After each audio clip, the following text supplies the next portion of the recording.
iaitu perbicaraan yang berkaitan dengan Ibrahim alaihissalam itu sebagai nabi pilihan Allah Subhanahu wa taala.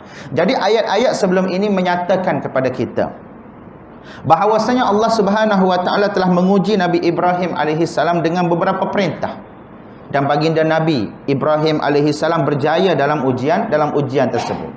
Lalu diperintah pula supaya membina Kaabah serta membersihkannya daripada kotoran zahir. Kotoran zahir ni merujuk kepada kotoran-kotoran yang terdapat pada bahagian fizikal ataupun pada bahagian luaran.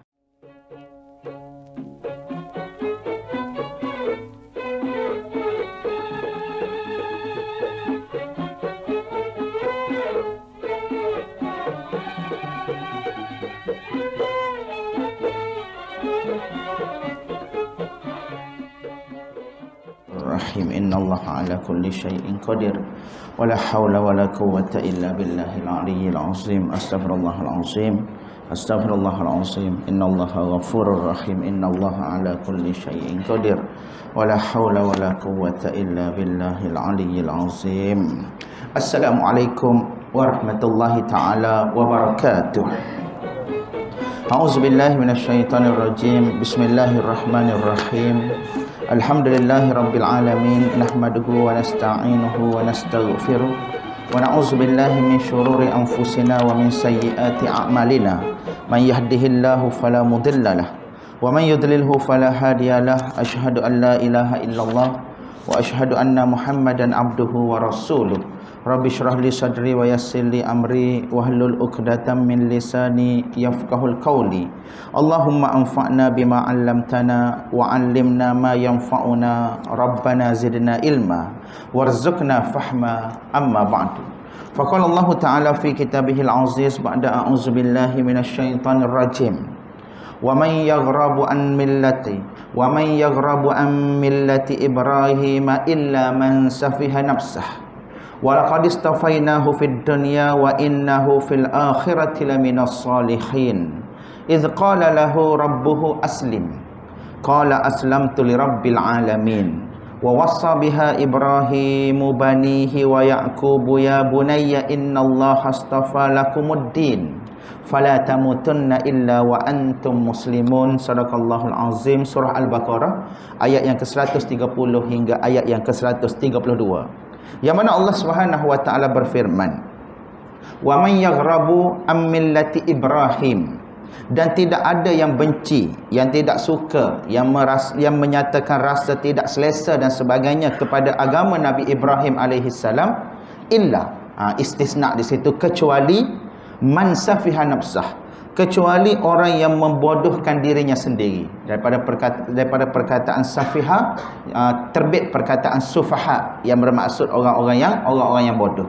Jadi kata Allah Subhanahu wa taala, dan tidak ada yang benci, yang tak suka kepada Nabi Ibrahim alaihissalam kecuali orang-orang yang membodohkan dirinya sendiri. Walaqad istafainahu fid dunya, dan sesungguhnya kamilah yang telah memilih Nabi Ibrahim alaihissalam untuk menjadi nabi di dunia ini. Wa innahu fil akhirati laminal khasirin, dan sesungguhnya dia pada hari akhirat kelak akan dimasukkan ke dalam golongan orang-orang yang soleh. Idz qala lahu rabbuhu aslim, dan ingatlah ketika mana Tuhannya berfirman kepadanya, aslim, serahkanlah dirimu, serahkanlah diri kepadaku wahai Ibrahim. Qala aslamtu lirabbil alamin, maka Nabi Ibrahim alaihi salam menjawab, aslamtu, aku telah menyerahkan diriku untuk taat kepada Rabbil alamin, yakni kepada Tuhan yang mentadbir sekalian alam.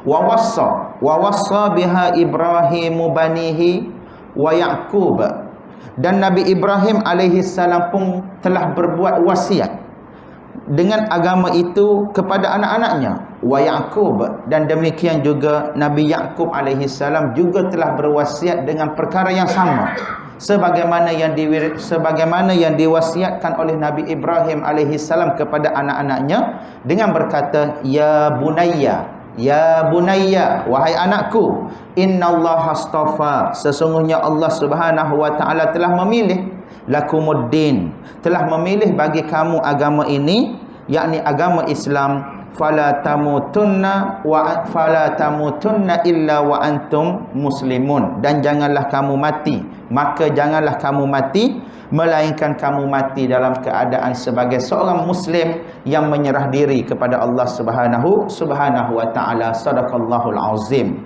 Pertama sekali terima kasih diucapkan kepada seluruh ahli jawatan kuasa Surah Al-Khairiyah, pengerusi, timbalan pengerusi, setiausaha, bendahari, para imam, para bilal, tuan-tuan, puan-puan, ibu-ibu, ayah-ayah, hadirin hadirat, muslimin dan muslimat yang dirahmati Allah Subhanahu wa taala sekalian. Alhamdulillah, pertama sekali kita mengucapkan setinggi-tinggi kesyukuran kehadrat Ilahi kerana dengan limpah kurnia dan juga inayahnya serta pertolongannya Allah Subhanahu wa taala mempertemukan kita lagi. Dan insya-Allah pada malam ini sebelum daripada masuknya bulan Ramadan, insya-Allah kita akan menyambung kuliah kita berdasarkan kepada tafsir surah Al-Baqarah, yang mana insya-Allah pada malam ini kita akan masuk kepada ayat yang seterusnya, iaitu ayat yang ke-130 hingga ayat yang ke-132. Pada pertemuan yang terdahulu, yakni pada ayat yang ke-127 hingga ayat yang ke-129, kita telah membicarakan tentang bab yang berkaitan dengan pembinaan semula Kaabah. Dan dalam masa yang sama kita juga telah membicarakan tentang bagaimana Nabi Ibrahim AS telah berdoa kepada anak-anak dan juga zuriat keturunannya, yang mana doa itu adalah doa supaya mereka diberikan hidayah, doa supaya mereka dijadikan golongan muslimin, golongan yang menyerah diri kepada Allah Subhanahu wa taala. Dan dalam masa yang sama Nabi Ibrahim AS berdoa supaya anak-anaknya dikurniakan kesolehan dan juga kepimpinan yang baik. Dan akhirnya Allah Subhanahu wa taala menunaikan ataupun mengurniakan permintaan Nabi Ibrahim AS itu dengan membangkitkan siapa? Dengan membangkitkan Nabi Muhammad sallallahu alaihi wasallam sebagai nabi yang terakhir daripada kalangan keturunan anak cucu cicit Nabi Ibrahim alaihi salam. Kemudian insya-Allah pada malam ini kita akan sambung kepada perbicaraan yang seterusnya, iaitu perbicaraan yang berkaitan dengan Ibrahim alaihissalam itu sebagai nabi pilihan Allah Subhanahu wa taala.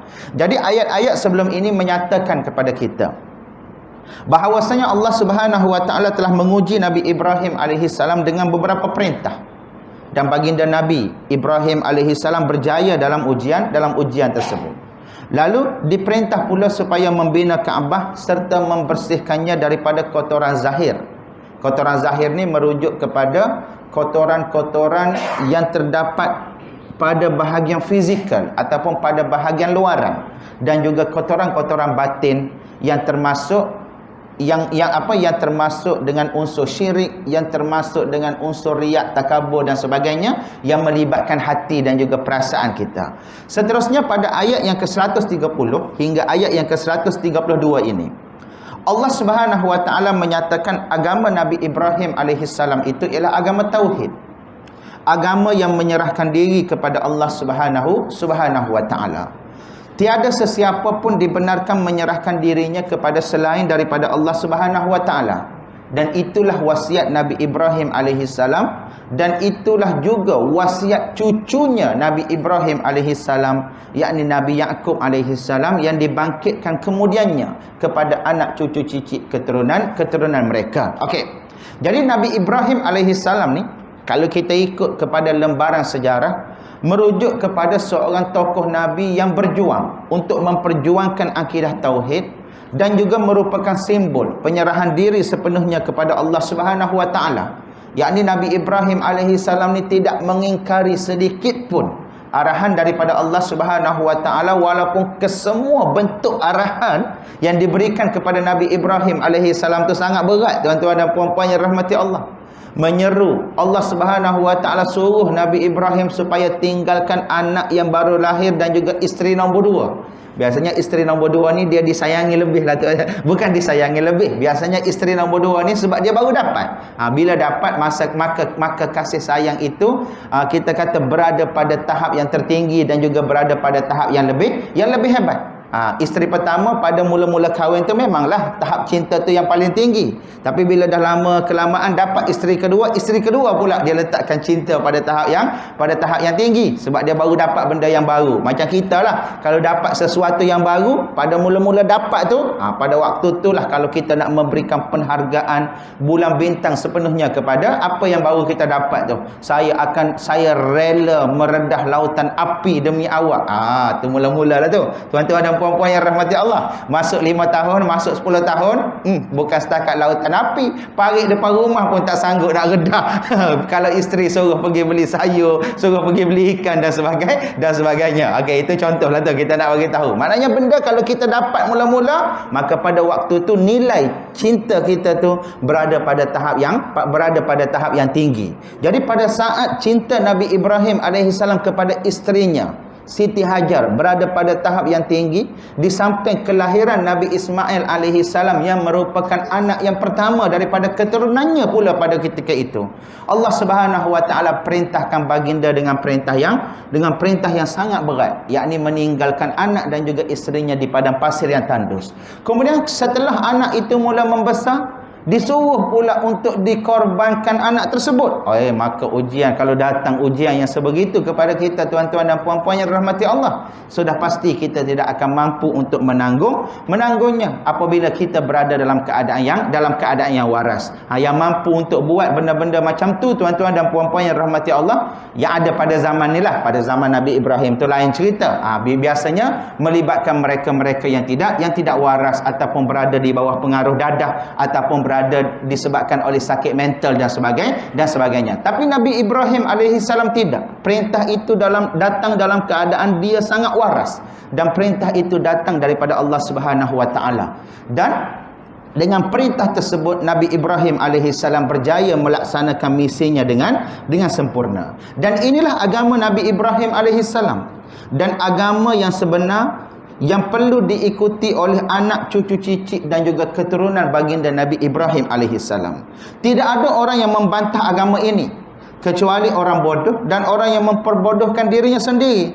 Kerana orang yang bodoh ni tuan-tuan dan puan-puan yang rahmati Allah, ialah orang yang menolak kebenaran, hidayah serta petunjuk daripada Allah Subhanahu wa taala. Jadi kita terpaksa guna perkataan BODOH tu sebab perkataan itu disebut illa man safiha nafsah. Kalau safiha tu kalau kita terjemah memang tak ada terjemahan lain, merujuk kepada bodoh ataupun kurang cerdik. Kurang cerdik. Maknanya Allah Subhanahu wa taala nak bagi tahu orang yang tak cerdik, orang yang jahil, orang yang tak pandai, orang yang bodoh sebenar-benarnya ialah orang yang menolak cahaya hidayah dan juga petunjuk daripada Allah Subhanahu wa taala, dan rela menukarkan kebenaran itu dengan kepalsuan dan juga kebatilan semata-mata untuk memenuhi nafsu yang sempit dan juga kepentingan diri yang sempit. Okey.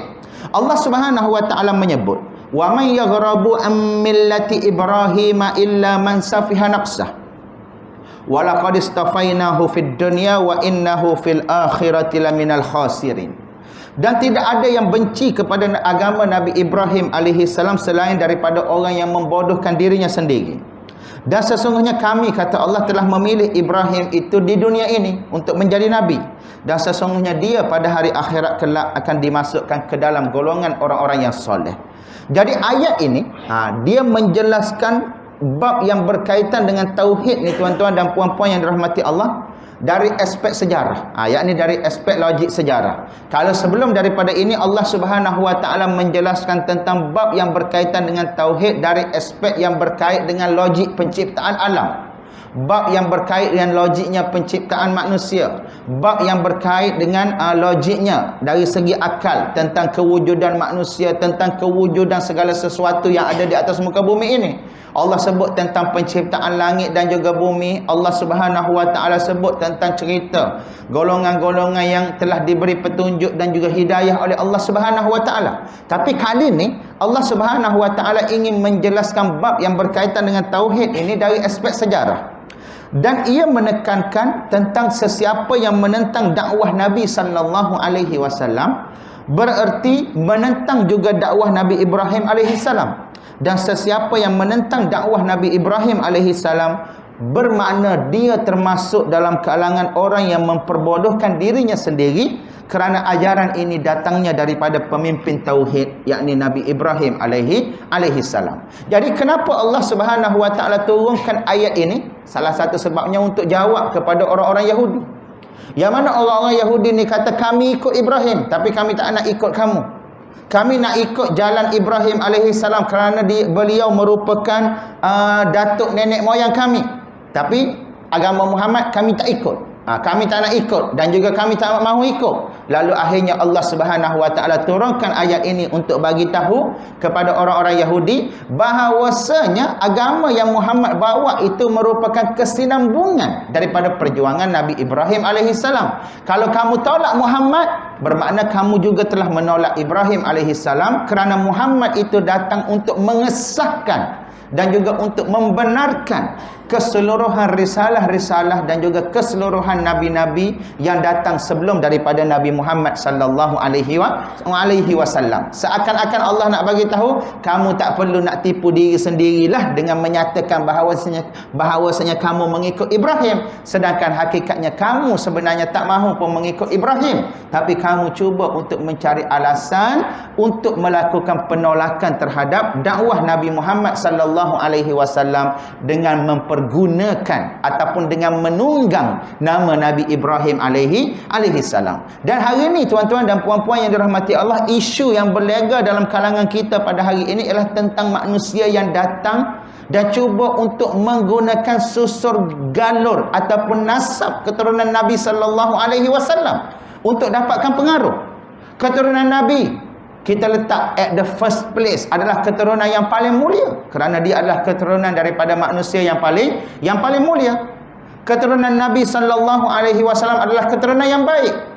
Namun kalau ada orang datang mendakwa keturunan Nabi tanpa disertakan dengan bukti yang kukuh, tanpa disertakan dengan bukti yang padu, maka pada ketika itu kita tak boleh menerima bulat-bulat walaupun wajah dia tu handsome, kacak, sedap dipandang mata dan sebagainya. Kadang-kadang kita ni nak pilih orang untuk kita jadikan sebagai ikutan, kadang-kadang kita ikut rasa, tuan-tuan dan puan-puan yang dirahmati Allah, bukan ikut ilmu. Tengok ustaz tu gelap sikit, tak berapa nak kacak sikit, ustaz ni tak handsome. Kalau ustaz yang handsome tu, handsomenya ustaz, biarlah ceramah tak sedap pun, yang penting handsome tu. Maka disebabkan oleh rasa tu, kadang-kadang kita terpengaruh. Adakah saya jumpa dalam komen-komen di FB, di TikTok dan sebagainya, bila orang tu tengok wajah orang-orang yang dikatakan sebagai orang yang mengaku keturunan Nabi tapi bukan daripada keturunan Nabi, handsomenya wajah dia, kacak seperti Rasulullah sallallahu alaihi wasallam. Siapa pernah tengok Rasulullah sallallahu alaihi wasallam sampai kita boleh mengemukakan dakwaan yang sampai kita boleh mengemukakan dakwaan yang demikian? Kalau ada dalam Syama'il Muhammadiyah sekalipun, tuan-tuan dan puan-puan yang rahmati Allah, tentang ciri-ciri Nabi sallallahu alaihi wasallam, kita tak boleh nak gambarkan wajah Nabi secara exactly. Sebab apa? Sebab tak ada satu bentuk pun lakaran, tak ada satu bentuk pun foto, tak ada satu bentuk pun gambar yang pernah diambil mengenai Nabi sallallahu alaihi wasallam, rupanya dan juga wajahnya yang asli. Hanya disebabkan orang tu handsome, putih kacak dan sebagainya, kita terus menerima bulat-bulat bila dia kata dia keturunan Nabi, sedangkan hari ni segala-galanya telah terbongkar bahawasanya dia bukanlah berasal daripada keturunan Nabi sallallahu alaihi wasallam. Maka oleh sebab itu, tuan-tuan dan puan-puan yang rahmati Allah, kita nak kata kita sayang kepada keturunan Nabi sallallahu alaihi wasallam, kita cinta kepada keturunan Nabi sallallahu alaihi wasallam, tetapi yang paling atas sekali yang perlu kita buat untuk mendapatkan kecintaan yang sebenar daripada baginda Nabi sallallahu alaihi wasallam adalah ilmu yang benar mengenai Nabi sallallahu alaihi wasallam itu sendiri. Bidunil ilmi lan nastati linufarriqu bainal haqqi wal batil, bainaz zihabi wal fiddati wal hadid. Kalau anda kata kita tak ada ilmu tentang Nabi, tentang ajaran Nabi, tentang perjuangan Nabi, Maka akhirnya sesiapa sahaja yang datang mendakwa, kita akan mudah terima bulat-bulat tanpa kita tahu sama ada ianya betul ataupun salah. Kalau anda kata kita tak ada ilmu, lan nastatik, kita tak akan mampu untuk membezakan di antara baik dan juga buruk, di antara baik dan juga buruk, di antara benar dan juga palsu, di antara emas, perak dan juga besi biasa. Kita tak akan mampu untuk bezakan. Tapi bila kita ada ilmu, tuan-tuan dan puan-puan yang rahmati Allah, bila kita dengar percakapan dia, bila kita tengok gerak-geri dia, bila kita tengok tingkah laku dia, dengan ilmu yang kita miliki itu, maka insya-Allah kita akan mampu untuk tahu sama ada orang ni betul, benar ataupun tidak sebagaimana yang dia dakwakan ajaran Nabi sallallahu alaihi wasallam ataupun tidak. Jadi ayat ini ni tuan-tuan dan puan-puan yang dirahmati Allah, salah satu ayat yang Allah Subhanahu wa taala nak beri gambaran kepada kita tentang bagaimana golongan Yahudi telah mempergunakan agama telah mempergunakan nama Nabi Ibrahim alaihissalam untuk menolak Nabi Muhammad sallallahu alaihi wasallam, untuk menolak dakwah Nabi Muhammad sallallahu alaihi wasallam. Lalu Allah Subhanahu wa taala turunkan ayat ini untuk bagi tahu, kamu tak payah nak kelentonglah, kamu tak payah nak menipulah mengatakan kamu mengikut Ibrahim. Muhammad itu sebenarnya meneruskan kesinambungan perjuangan Ibrahim, dan andai kata kamu menolak Muhammad bermakna dengan Ibrahim sekali. Kamu telah tolak kerana Allah yang memilih Ibrahim, dan Allah juga yang telah memilih Nabi Muhammad sallallahu alaihi wasallam untuk menjadi nabi. Di situ duduknya tuan-tuan dan puan-puan yang rahmati Allah. Tapi kalau keturunan nabi itu merupakan keturunan yang benar, ilmunya pula benar, ajarannya pula benar, maka kita kata dia adalah manusia yang terbaik daripada susur galur yang terbaik, daripada keturunan yang paling baik dan juga keturunan yang paling mulia. Maka insya-Allah orang itu kita boleh jadikan sebagai contoh dan juga ikutan sepanjang masa kita. Kerana apa? Kerana dia telah mewarisi kepimpinan dan juga perjuangan baginda Nabi sallallahu alaihi wasallam. Kita boleh tuan-tuan dan puan-puan yang rahmati Allah ada rasa suka, kita boleh ada rasa kasih kepada sesiapa sahaja yang kita nak kasih, tetapi biarlah kasih itu dibina di atas dasar ilmu, bukan di atas dasar obses dan juga taksub semata-mata. Kerana dibimbangi obses dan juga taksub itu boleh membawa kepada kekeliruan yang besar, dan akhirnya kita rasa menyesal disebabkan kita tidak menyelidiki perkara yang datang kepada kita pada hari benda itu datang. Okey. Jadi Allah Subhanahu wa taala memilih Nabi Ibrahim alaihissalam untuk dicontohi dan dijadikan ikutan sepanjang zaman. Baginda dipilih oleh Allah Subhanahu wa taala untuk dijadikan ikutan bagi umat Islam yang menyerahkan dirinya kepada Allah Subhanahu wa taala. Oleh itu Nabi Ibrahim alaihissalam ini dikenali sebagai apa? Dikenali sebagai the father of tauhid. Dikenali sebagai bapa tauhid pada sepanjang zaman dan juga sepanjang masa. Kemudian sesiapa yang memilih Islam dan juga memilih akidah tauhid adalah tanda dia orang-orang yang pintar, tanda dia orang-orang yang cerdik. Kenapa dikatakan memilih Islam dan juga akidah tauhid itu tanda dia orang yang pintar dan juga cerdik? Kerana dia telah memilih agama ini dan memilih untuk berpegang kepada akidah ini di atas dasar ilmu yang benar yang datang daripada Nabi yang paling benar, yakni Nabi Muhammad sallallahu alaihi wasallam, yang mewarisi kesinambungan perjuangan daripada nabi-nabi yang terdahulu, yang mana pemulanya ataupun pemukanya yang disebut-sebut dalam sejarah adalah Nabi Ibrahim alaihi salam.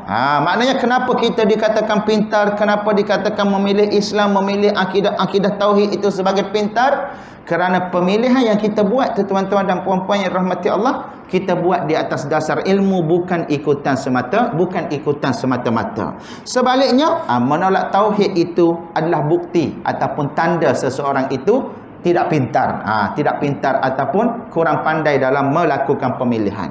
Bukankah bodoh namanya apabila seseorang itu melumurkan dirinya dengan kotoran syirik dan kehancuran setelah dia berada dalam suasana yang bersih dan pada jalan yang menjamin kebahagiaan di dunia dan juga di hari akhirat. Duduk di atas akidah tauhid, dunia baik, akhirat pun baik. Itu adalah janji Allah Subhanahu wa taala. Selain daripada akidah tauhid, mungkin atas dunia nampak baik, Tetapi di hari akhirat belum tentu baik, dan selama-lamanya tidak akan pernah baik. Berada di atas akidah tauhid mungkin atas dunia nampak macam sukar, tapi insya-Allah di hari akhirat tentu berada di atas jalan yang baik. Kemudian ada orang tanya, kenapa Yahudi di Israel, kenapa Israel mereka boleh melancarkan serangan besar-besaran sehingga boleh menyebabkan umat Islam berada dalam keadaan kesusahan?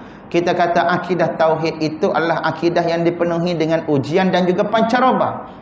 Ujian dan pancaroba itulah yang mengangkat darjat dan juga kedudukan orang-orang yang beriman kepadanya. Maka Allah Subhanahu wa taala dia pasti akan menguji.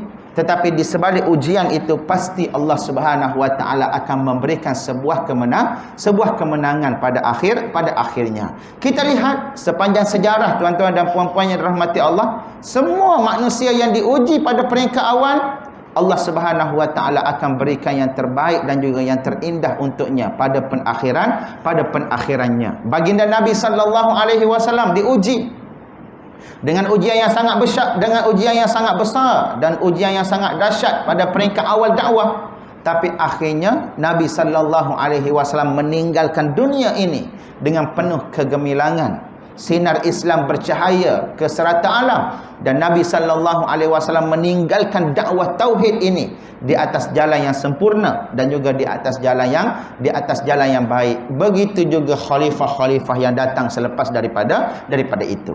Mengapa dan bagaimana Allah Subhanahu wa taala memilih Nabi Ibrahim di dunia ini sebagai imam dan juga nabi? Jawapan dia mudah ya tuan-tuan dan puan-puan yang rahmati Allah. Kerana baginda Nabi Ibrahim alaihissalam, dia menyerahkan diri dia bulat-bulat kepada Allah Subhanahu wa taala, seperti mana firman-Nya, iz qala lahu rabbuhu aslim qala aslamtu lirabbil alamin. Dan ingatlah ketika mana Tuhannya berfirman kepadanya, serahkanlah diri kepadaku wahai Ibrahim. Maka Nabi Ibrahim alaihissalam menjawab tanpa basa-basi, tanpa ragu-ragu, dia jawab, aslamtu lirabbil alamin, aku telah menyerahkan diri untuk tunduk taat kepada Tuhan Rabbil Alamin. Tuhan Rabbul Alamin, yakni Tuhan yang mentadbir sekalian alam. Dan di sini bila disebut Rabbul Alamin, merujuk kepada Tuhan yang mengatur segala urusan yang berada di atas muka bumi ini, termasuklah memperjalankan sistem siang dan juga malam, memperjalankan udara dan sebagainya. Kesemuanya itu merupakan bukti Tuhan ini mentadbir alam ini dengan sempurna dan juga dengan baik. Kenapa Allah Subhanahu wa taala guna perkataan aslamtu lirabbil alamin, menyerahkan diri kepada Tuhan yang mentadbir alam? Kerana tanpa Tuhan yang mentadbir kehidupan kita tidak akan menjadi sebaik yang kita miliki pada hari ini. Baginda tidak teragak-agak untuk menyerahkan dirinya kepada Allah. Sebaik-baik sahaja baginda disuruh supaya menyerah. Meskipun masyarakat sekitarnya pada ketika itu menyembah matahari, bulan dan juga bintang. Dan ini adalah antara kehebatan Nabi Ibrahim alaihissalam yang suci hatinya daripada sebarang bentuk kesyirikan. Lalu bila dia suci hati daripada sebarang bentuk kesyirikan, maka dengan mudah sahaja Nabi Ibrahim alaihissalam membuat pengakuan yang mana disebut dalam surah Al-An'am ayat yang ke-161 hingga ayat yang ke-163. Allah Subhanahu wa taala rakamkan, kul innani hadani rabbi ila siratim mustaqiman dinan qiyaman millata Ibrahim hanifa wa ma kana minal musyrikin. Kul inna salati wa nusuki wa mahyaya wa mamati lillahi rabbil alamin la syarika lahu wa bidzalika umirtu wa ana awwalul muslimin. Katakanlah wahai Muhammad, sesungguhnya Tuhanku telah memberi hidayah kepadaku ke jalan yang lurus, dinan qayyiman, jalan agama yang benar, millata Ibrahim hanifa, agama Nabi Ibrahim alaihissalam yang hanif, agama yang lurus yang berdasarkan kepada tauhid, wa ma kana minal musyrikin, dan dia bukan sekali-kali tergolong dalam kalangan orang yang musyrik. Kemudian katakanlah, inna salati wa nusuki wa mahyaya wa mamati lillahi rabbil alamin, sesungguhnya salatku, wa nusuki ini merujuk kepada manasik, segala bentuk cara amal ibadahku kepada Allah Subhanahu wa taala. Seluruh hidupku, wa mahyaya wa mamati, dan juga matiku adalah untuk Allah Subhanahu wa taala, Tuhan semesta alam. la syarika lahu, tiada sekutu baginya, wa bizalika umirtu, demikian aku diperintahkan, wa ana awwalul muslimin, dan aku adalah orang yang pertama yang termasuk dalam kalangan orang-orang yang menyerah diri.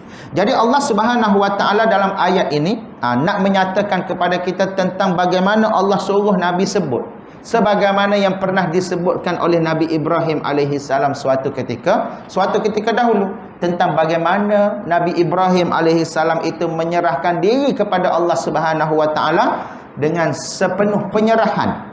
Dengan sepenuh penyerahan, dan penyerahan itu adalah penyerahan yang total. Dengan erti kata Nabi Ibrahim alaihi salam melaksanakan segala-gala yang diperintahkan oleh Allah Subhanahu wa taala dengan sebaik mungkin. Dalam ayat yang terdahulu dinyatakan Nabi Ibrahim alaihi salam dan juga anaknya Nabi Ismail alaihi salam, setelah dia selesai membina Kaabah pada ayat yang sebelum ni, lalu kedua-duanya berdoa kepada Allah Subhanahu wa taala agar diterima amalan mereka, dan seterusnya dianugerahkan nikmat kesediaan untuk menyerah diri mereka kepada Allah dan juga kepada zuriat mereka sebagai umat yang menyerah diri kepadanya. Oleh sebab itu Nabi Ibrahim alaihissalam dikenali dengan nama apa? Dikenali dengan gelaran orang Islam, dan agamanya juga dikenali dengan nama agama, dikenali dengan nama agama Islam, yakni Islam yang ada pada zaman Nabi Ibrahim alaihissalam itu, kesinambungannya ataupun sambungannya diwariskan kepada baginda Nabi sallallahu alaihi wasallam. Bahkan agama-agama seperti agama Yahudi dan juga agama Nasrani, dari segi nama tu tuan-tuan dan puan-puan yang rahmati Allah, adalah penamaan berasaskan kepada masa dan juga tempat, tetapi hakikatnya berasaskan kepada keturunan Yahudi. Tetapi hakikatnya tuan-tuan dan puan-puan yang dirahmati Allah, walaupun mereka dinamakan dengan Yahudi dan juga Nasrani, tapi hakikatnya sesiapa yang mengikut agama Nabi Ibrahim, mengikut agama Nabi Isa alaihissalam, kesemuanya disebut sebagai orang yang menyerahkan diri kepada Allah, dan mereka itu termasuk dalam kalangan orang yang dikenali sebagai orang Islam ataupun dikenali sebagai agamanya dengan agama Islam. Dalam tafsir-tafsir disebut apakah agama nabi-nabi yang terdahulu? Agama mereka adalah agama Islam. Dan sebab itu apabila timbul polemik berkaitan dengan agama Ashabul Kahfi, suatu masa dahulu, dalam 2-3 bulan lepas, timbul polemik yang berkaitan dengan agama Ashabul Kahfi ini agama apa? Kebanyakan para ulama menyatakan agama mereka adalah agama Islam, tapi mereka hidup pada zaman di mana mereka mungkin berada di bawah syariat Nabi Isa alaihissalam menurut sebahagian pendapat, ataupun sebelum daripada syariat Nabi Isa alaihissalam mengikut sebahagian pendapat yang lain. Kisah mereka masyhur, dikenali kisah mereka Ashabul Kahfi ini dalam riwayat Kristian, bukan dalam Bible, dalam cerita rakyat orang Kristian yang disebut sebagai The Seven Sleeper of Euphrates tu, dan juga dikenali juga kisah mereka ini dalam kalangan orang-orang Yahudi. Dan antara sebab Allah Subhanahu wa taala turunkan surah Al-Kahfi itu adalah untuk menjawab persoalan yang dikemukakan oleh orang-orang musyrik setelah orang-orang musyrik diajar oleh orang Yahudi untuk bertanya kepada Nabi tentang Ashabul Kahfi. Kalau dia tahu tentang Ashabul Kahfi, maka dia Nabi. Bila Nabi jawab tuan-tuan dan puan-puan yang rahmati Allah, mereka tak ikut juga. Sebab apa mereka tak ikut? Sebab sombong. Walaupun pada hakikatnya sebelum Nabi bagi jawapan tu, dia dah bagi dah syarat. Kalau Muhammad tu jawab tentang kisah ni, memang dia seorang Nabi. Kerana kisah itu masyhur dalam kalangan orang Yahudi dan juga Nasrani, tapi tak masyhur dalam kalangan orang-orang Arab. Maka ulama berbeza pandangan. Kisah itu berlaku pada era Nabi Isa ataupun sebelum daripada era Nabi Isa. Maka di situlah timbul perselisihan. Apa nama mereka ni? Nak dinamakan agama mereka ni dinamakan sebagai agama Nabi Isa Nasrani, ataupun mereka ini dinamakan sebagai Muslim. Tapi hakikatnya kesemua mereka adalah termasuk dalam kalangan orang-orang Islam. Cuma nama itu berasaskan kepada masa dan juga tempat, berasaskan kepada masa dan juga berasaskan kepada tempat di mana mereka berada pada ketika itu. Ulama berbeza pendapatlah mengenai perkara itu. Cuma akhirnya kesemua para ulama mengatakan mereka itu adalah orang-orang yang menyerahkan diri kepada Allah Subhanahu wa taala. Okey. Jadi bila kita sebut tentang Islam, biasanya dia dikaitkan dengan iman. Jadi dalam akidah seringkali disebut dua istilah, yakni Islam dan juga iman. Islam dan juga iman. Okey. Apakah perbezaan antara dua istilah ini dan mengapa Nabi Ibrahim alaihissalam tidak berdoa supaya zuriatnya menjadi muslim ataupun muslimin? Dan di sini perlu dijelaskan erti Islam secara umum. Okey, mengapa Nabi Ibrahim alaihissalam Islam dan juga iman? Okey, apakah perbezaan di antara Islam dan juga iman? Dan mengapa Nabi Ibrahim alaihissalam tidak berdoa supaya zuriatnya menjadi orang-orang Islam, menjadi apa? Menjadi mukmin dan juga mukminat. Okey, dan di sini perlu dijelaskan erti Islam dan juga iman secara umum. Islam ni artinya taat, tunduk dan patuh kepada perintah Allah Subhanahu wa taala. Okey, itu maksud Islam. Dan sebab itu Nabi Ibrahim alaihissalam berdoa supaya Allah Subhanahu wa taala menjadikan zuriat keturunannya sebagai orang yang muslim, yakni sebagai orang yang menyerahkan diri dan juga patuh kepada Allah Subhanahu wa taala.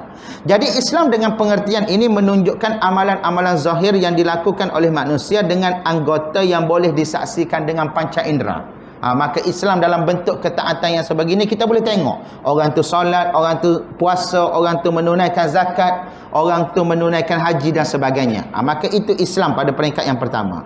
Ini bertepatan dengan Islam yang dijelaskan dalam hadis Sayyidina Jibril ketika mana Nabi SAW ditanya berkenaan dengan Islam, maka Nabi jawab, Islam itu ialah beribadah kepada Allah.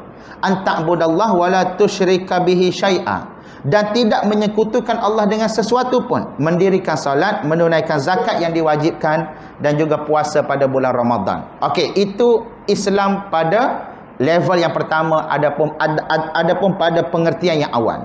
Kemudian iman pula artinya membenarkan ataupun mempercayai sesuatu.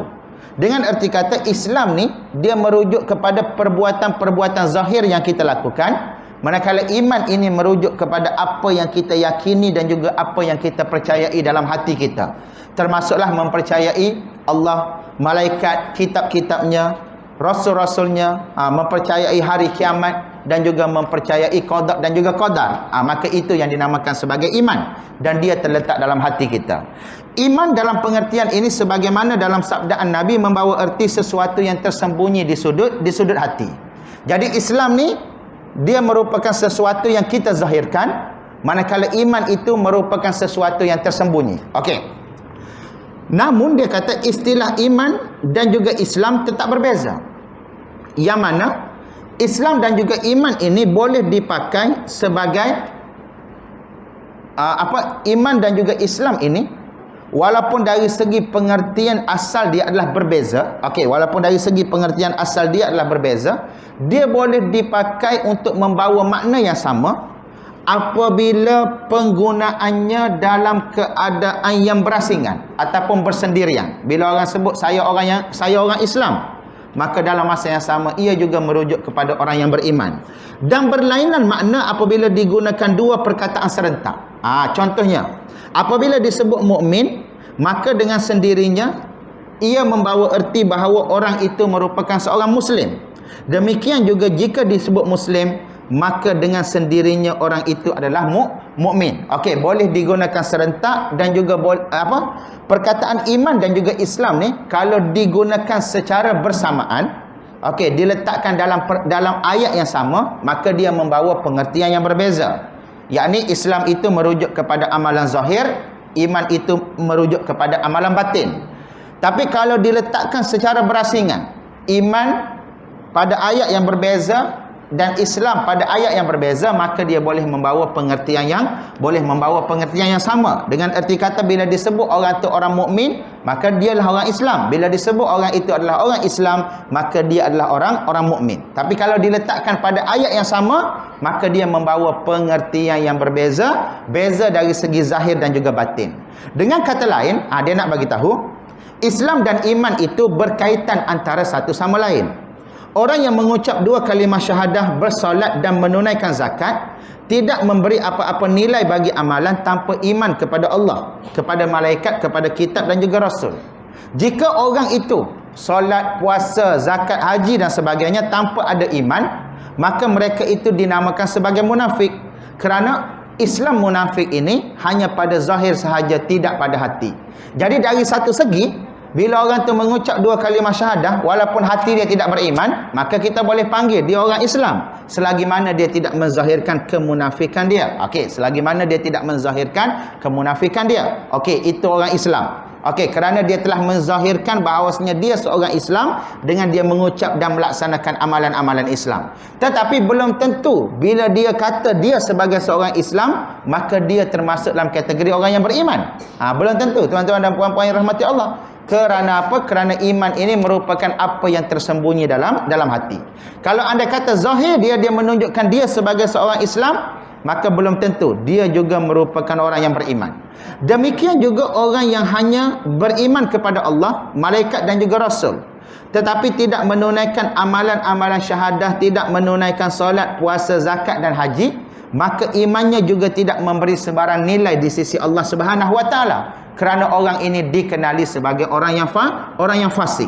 Sebagaimana firman Allah, wajahadu bima wastaqainatha anfusuhum zulman wa uluwa fanzur kaifa kana akibatul mufsidin. Dan mereka telah mengingkarinya sedangkan hati mereka yakin akan kebenaran kerana sikap mereka yang zalim dan juga angkuh. Oleh itu lihatlah bagaimana kelak kesudahan orang yang melakukan kerosakan, yakni orang yang melakukan perbuatan yang fasik. Maknanya dari segi percaya Allah itu ada, dia percaya. Dia percaya ada malaikat dan sebagainya, tapi dia tak melaksanakan amalan zahir, dan itu juga tidak disebut sebagai mukmin yang sempurna, Islam yang sempurna.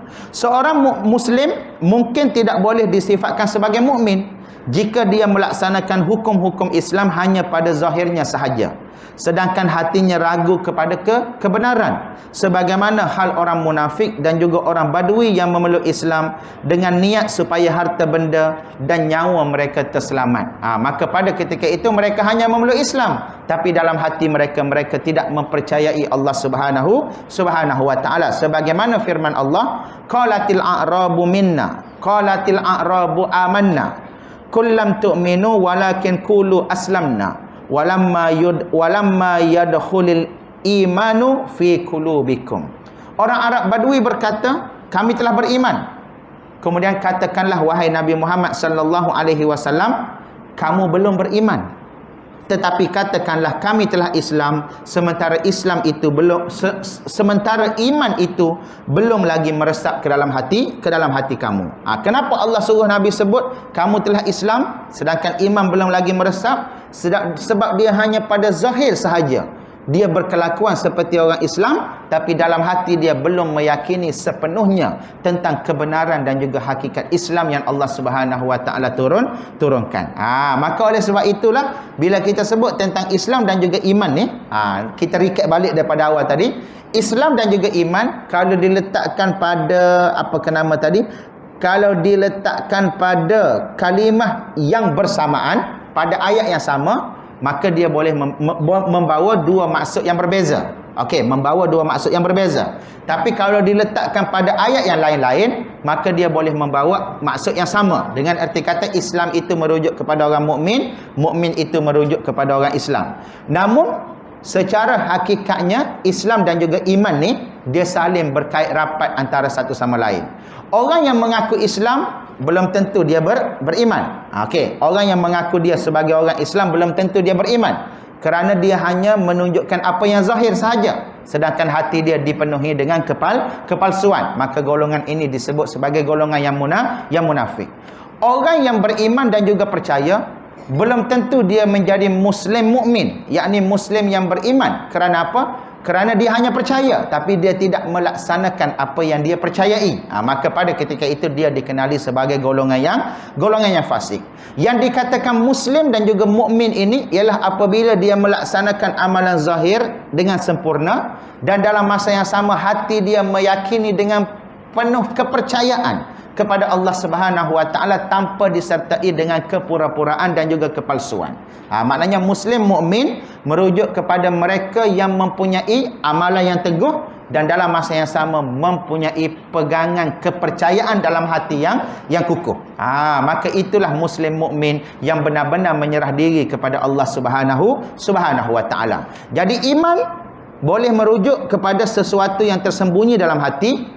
Islam itu boleh merujuk kepada apa yang kita zahirkan daripada perbuatan kita.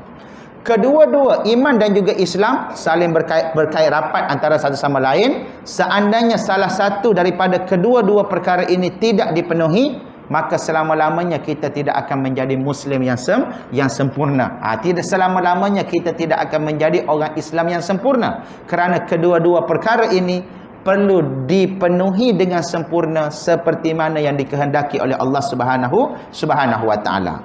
Kemudian dia kata lagi, bagaimanapun seseorang itu tidak harus disifatkan sebagai mukmin kecuali setelah dia seorang Muslim yang menyerahkan diri kepada agama Islam, kerana iman itu lebih khusus daripada Islam. Dengan erti kata, kita tak boleh nak kata orang tu mukmin melainkan setelah dia masuk Islam dulu, tuan-tuan dan puan-puan yang rahmati Allah.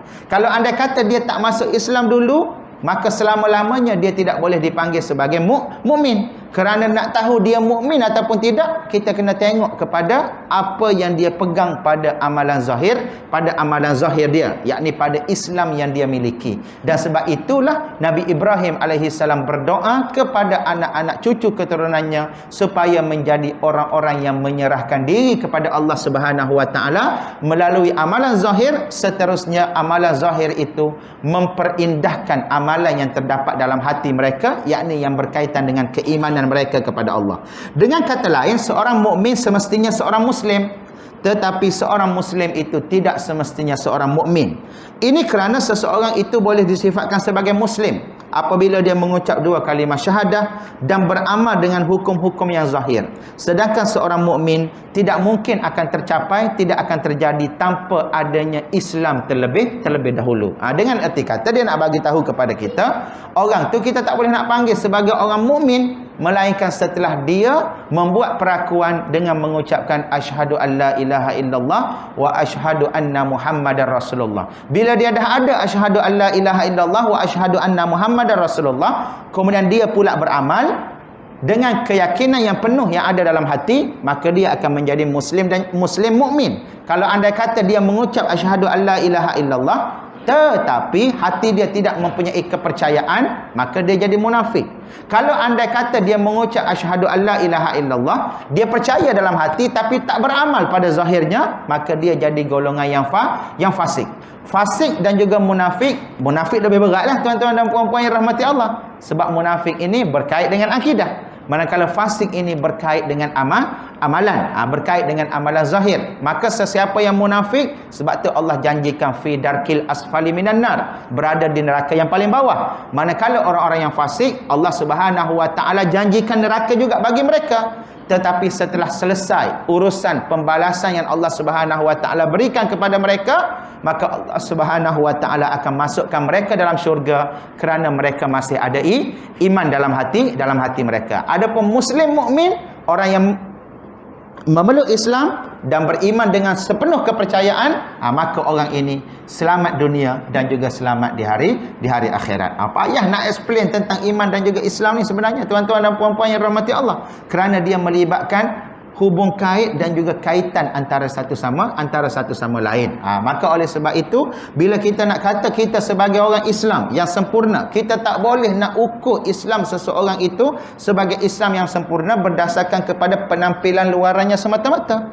Perlu juga dilihat bagaimana keikhlasan dia dan sebagainya. Dan sebab tu kita tak boleh nak tentukan, orang ni ahli syurga, orang ni ahli neraka, orang ni layak masuk syurga, orang ni layak masuk neraka dan sebagainya. Kita tak boleh nak tentukan. Kerana kita hanya boleh lihat apa yang berada pada zahir, sedangkan dalam hati hanya Allah Subhanahu wa taala dan diri individu itu sahaja yang mengetahui apa yang dia zahirkan itu benar-benar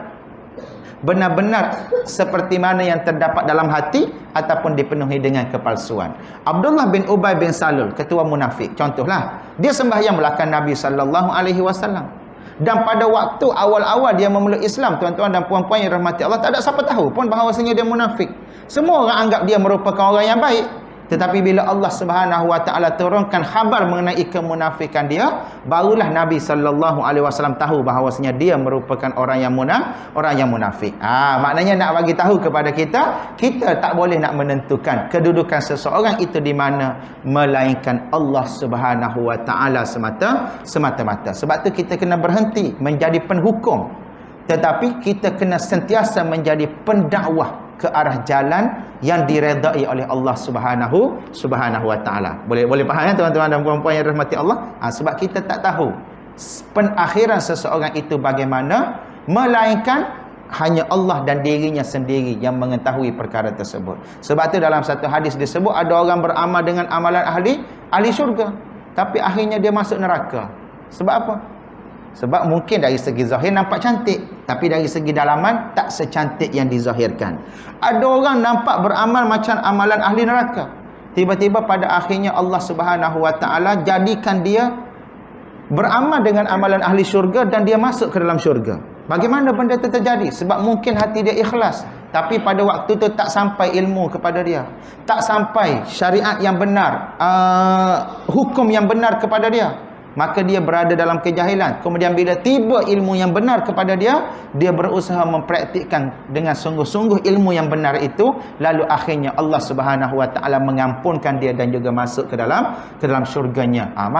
Dan Allah Subhanahu wa taala memasukkan dia ke dalam syurganya. Maka sebab itulah Syekh Hasan Al-Hudaibi, salah seorang tokoh Ikhwanul Muslim, Musyirul Am Ikhwanul Muslimin, dia pernah menulis satu buku, Nahnu Du'a wala qudha. Kita ini merupakan seorang pendakwah yang mengajak ke jalan Allah Subhanahu wa taala, bukan penhukum yang menghukum orang kerana kita tak tahu apa yang terdapat dalam hati orang, melainkan Allah yang mengetahui dan individu itu sendiri yang mengetahui. Tuan-tuan nampak orang yang datang mengajar agama, contoh, oh bagus mengajar agama dan sebagainya, dalam hati dia kita tak tahu tuan-tuan dan puan-puan yang rahmati Allah.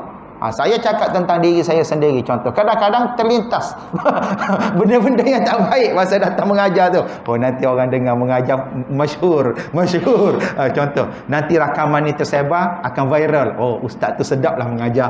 Contohlah tu tuan-tuan dan puan-puan yang rahmati Allah. Dia ada perasaan-perasaan macam tu. Tapi kalau andai kata kita melayannya dan membiarkan perasaan sebegitu membesar, maka rosaklah amalan kita. Tapi kalau kita berusaha berdaya untuk melawannya, maka insya-Allah Allah Subhanahu wa taala akan memberikan pahala di atas perlawanan tersebut. Maka itu contoh yang kita boleh bagi. Tapi mudah-mudahanlah kita semua ikhlaslah tuan-tuan dan puan-puan yang dirahmati Allah. Cuma nak dapatkan ikhlas tu, kita kena berjuang terlebih dahulu. Wallahu taala a'lam. Itulah contoh nak bagi tahu tentang iman dan juga Islam, bagaimana iman dan juga Islam ini saling berkait rapat antara satu sama lain. Dan insya-Allah kita berhenti di sini.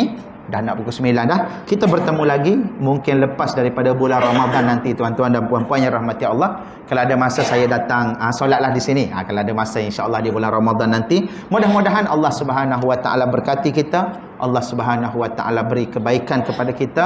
Allah Subhanahu wa taala berikan kepada kita kekuatan untuk menyempurnakan sisa-sisa yang terakhir, baki-baki yang terakhir di bulan Syaban ini, untuk beribadah kepada Allah, untuk train dan juga latih diri kita dengan sempurna. Dan mudah-mudahan bila kita masuk ke bulan Ramadan nanti, kita masuk dengan persediaan yang rapi dah. Bukan masuk Ramadan tu baru nak mula. Tak, kita masuk ke bulan Ramadan tu kita dah bersedia dengan sepenuh persediaan untuk menggapai dan juga meraih keredaan dari sisi Allah Subhanahu wa taala, insyaallah. Subhanakallahumma wa bihamdik, asyhadu an la ilaha illa anta, astaghfiruka wa atubu ilaik. Insyaallah kita jumpa lagi. Mudah-mudahan Allah berkati kita dan Allah Subhanahu wa taala berikan kebaikan di atas pertemuan kita, insyaallah. Assalamualaikum warahmatullahi taala wabarakatuh.